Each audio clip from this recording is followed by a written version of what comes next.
Саламатсыздар, кандайсыздар? Мен оюмча биздин каныбызда кыргыздын канында андай нерсе жок.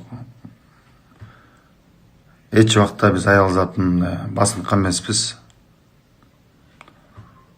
Тиги жигит Мубарака бир аз сөз айтыпсыз шефине. Ал Куранда жазылган. Биз ташка сыйынып жанандай туура эмес теңириянсы болгондо мусулманчылыкты кабыл алган, өзүбүз менен, өзүнүн ыктыярыбыз менен кабыл алган калкпыз. Бирок көбүнчө 90% биздин деле үрп адатыбыз кыргыздын жашообуздун негизи образ жизни называется. Бүт баары соответствует исламдын динге.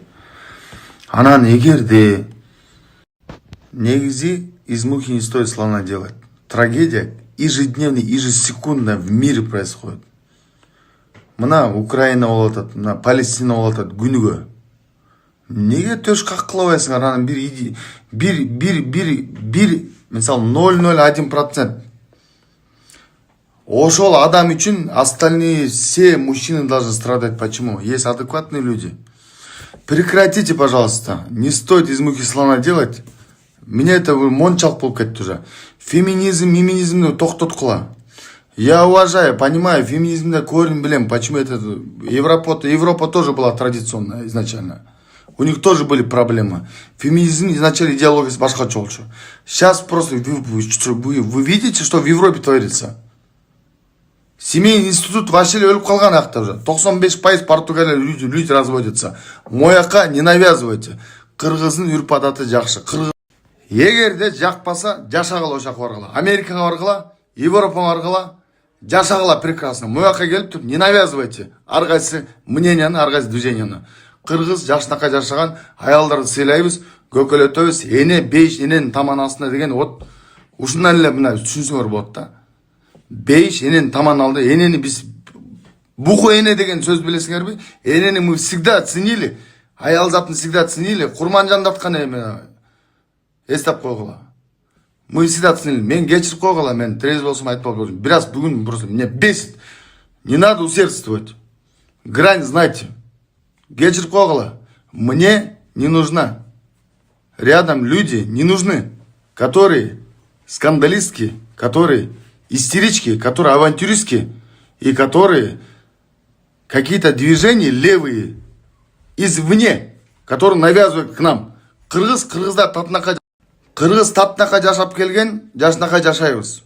Болду. Башты ортпагыла. Мубарактын шефине асылбагыла, ал айткан сөзү бүт бары анын сөзү эмес.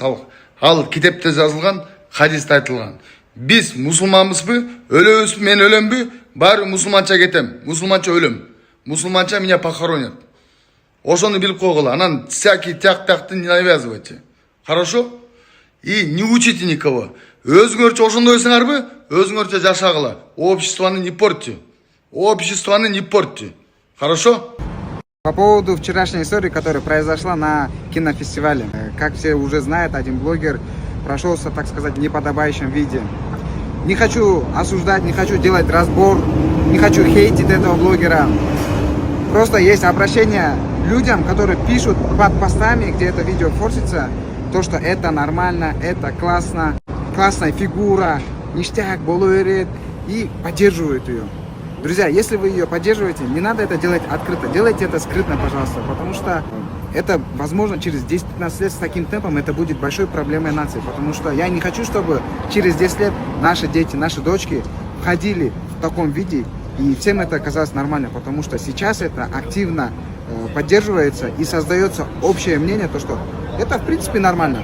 Бүгүн бир кыз, эртең эки кыз, эртең кыздардын баары ошентип чыгат. Эркек бузулса, үй бузулат, кыз бузулса, улут бузулат деп. Ошон үчүн жакшылап ойлонолук, достор. Мындай нерсе болбойт.